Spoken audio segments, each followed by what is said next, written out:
Hi everyone, my name is Joseph Anajar. I'm a musician from Montreal, Canada, and today I'm going to be teaching you this line I wrote a little while ago. It's very challenging and it's part of a bit of a concept I'm sort of exploring right now that I'll talk about in a second. Real quick, if you want the tabs for this list, they are up on my website for $5. And there's a few other things for you to check out there. There's some sample packs and some other tabs. And if you want a one-on-one lesson with me, that's also where the info is for that. So there's a link in the description. And if you want some stuff, that's where you should go. So this lick is an example of something I've been trying to develop where I'm trying to mix modern legato, like the Tom Quayle-esque sort of modern legato that I'm very into, with some Tosin Abasi selective picking, and as well with some sort of Wayne Krantz-esque harmony, open string, outplaying here and there. It's something that I've been working on and off for a little while now. It's terribly difficult to improvise with, so I've been sort of writing lines to explore the idea so that hopefully after I write enough lines, it kind of makes its way into my playing naturally. I imagine if I write 25 lines, I will start improvising with that vocabulary. Maybe, we'll see. I'll check in on that maybe in 2 years. Anyways, let's get into it. This lick is in C minor or E flat major and loosely follows a bit of 5-1 sort of idea, maybe a 2-5-1. It's in C minor or E flat major. And then there's a bit of a 5-chord moment, and then we resolve.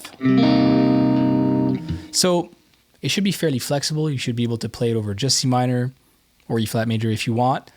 I'm outlining pretty strictly C minor and then a 5-chord and then back to C minor. Anyways, so yeah, if you got the tabs, you can follow along, but if not, I will teach it to you now. So we start by outlining a little bit of an E flat major, sort of major 7 arpeggio. So we start on the 5th fret of the A string, and then I do a bit of an enclosure to this E flat. So, right? So that's 5, 8, 7, 5, 6. Enclosure, bebop, right? Modern legato, that's where this sort of idea is kind of happening. And then we kind of go up this E flat major idea. We do root 3, 6, right? So, and I'm sort of sweeping and then hybrid picking, right? So far, so good. Then we hammer on to the major 7 of this E flat. So this sort of D note on the 7th fret of the G string. So that's what we got so far. Then it starts getting a little funky with the selective picking. And what we do is after I hammer on this note with my pinky, I pick it. So, and then I grab the same note on the 3rd fret of the B string, and then I pluck it with my middle finger. This sort of hammer on from nowhere. Well, it's not really from nowhere because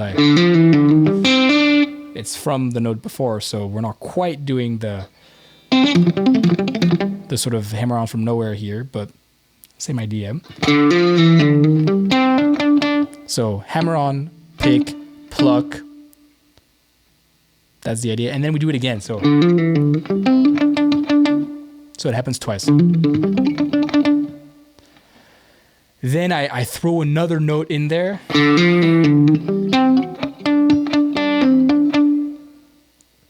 Right, so I kind of break up that grouping. So it's like 3, 3, 4. So 1,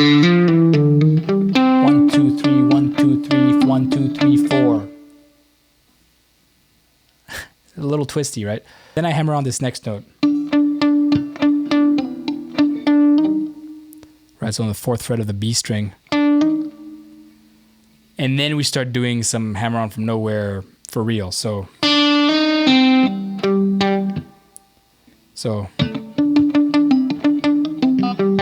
after this note that I hammer on with my middle finger on the 4th fret of the B string, I then hammer on from nowhere this note on this C note on the 5th fret of the G string. Okay. Then I hammer from nowhere with my middle finger again on the 5th fret of the D string. right? So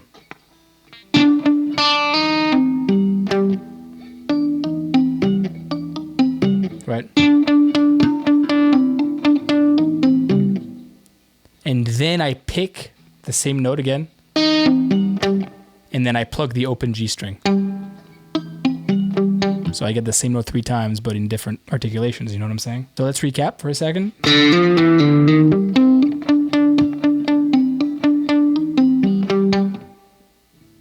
That's what we got so far. So far, we're getting a lot of selective picking. You got to make sure to mute appropriately when you're able with whatever hand is available to you. And, pay attention to open strings. That's really challenging with me. Sometimes some ringing, you'll notice it throughout the lesson. Sometimes there's some notes ringing. That's my bad. I'm not a perfect man. I'm trying my best. But yeah, so we do this figure. Then we do a position switch. I'm going to hit that E flat with my first finger. And then I'm going to hit the major 7 with my ring finger. And then the 13th on the 8th fret of the B string with my pinky. So that's all hammer on from nowhere.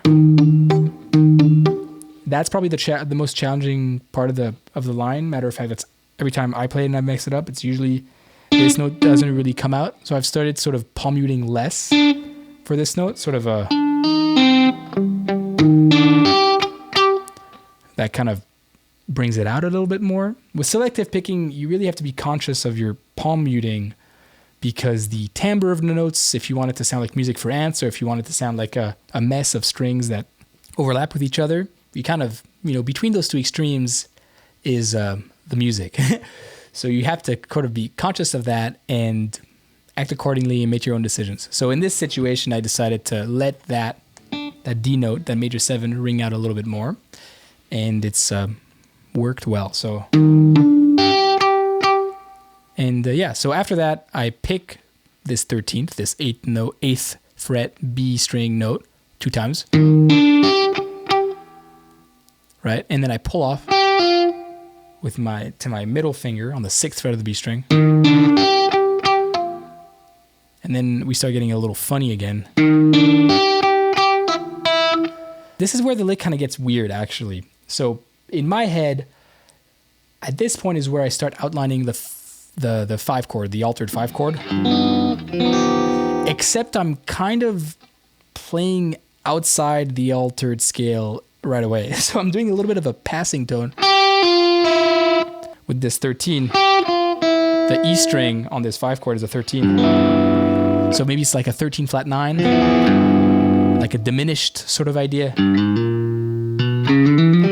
I didn't really think about it that far. I just thought it sounded cool, which is why I'm saying this is sort of Cransty, because he does whatever the fuck he wants, so I can, right? So I pull off, and then I pluck the open E.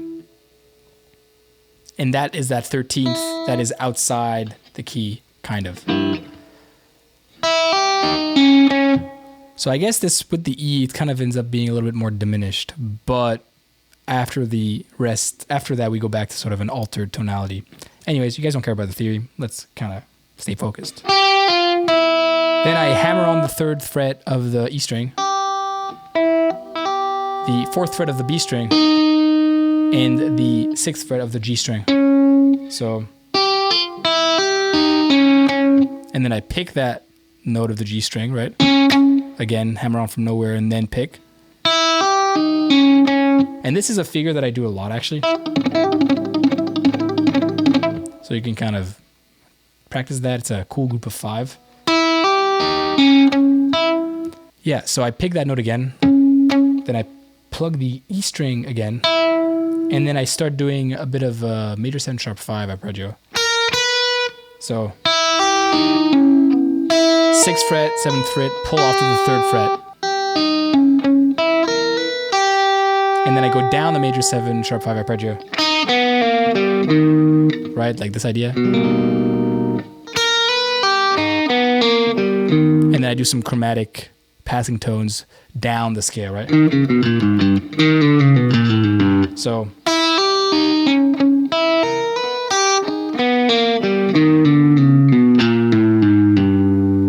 So that's the lick, right? Let me kind of do that a little bit slower. So then 4th fret on the middle finger, with the middle finger on the B string, then roll down to the 4th fret of the G string, pull off to the first finger, 3rd fret, G string.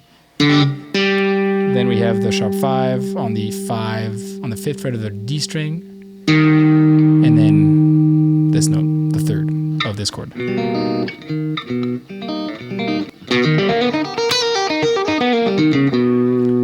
Very cool sound. I use that a lot as well. So, yeah.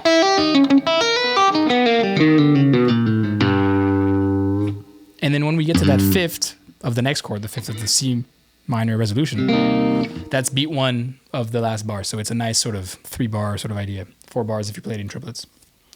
And yeah, so let me play it slowly once, and then I'll close off.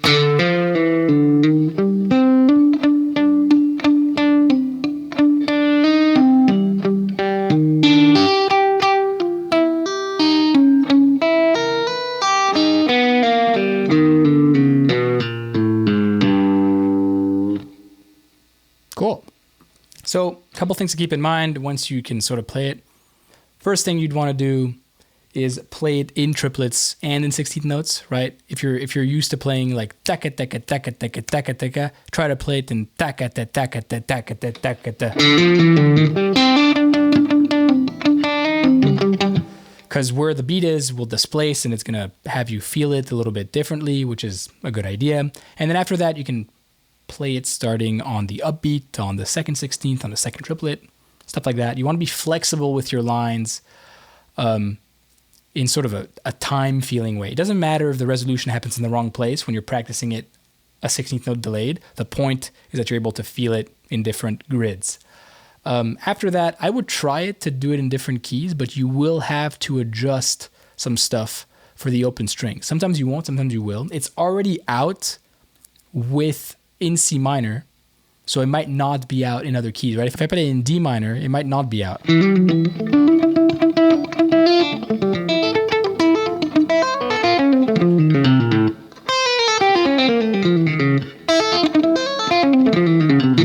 So here it's a little bit weird because this E string now is the sort of regular 9, even though it would need a flat 9. So maybe I would have to do something a little bit weird.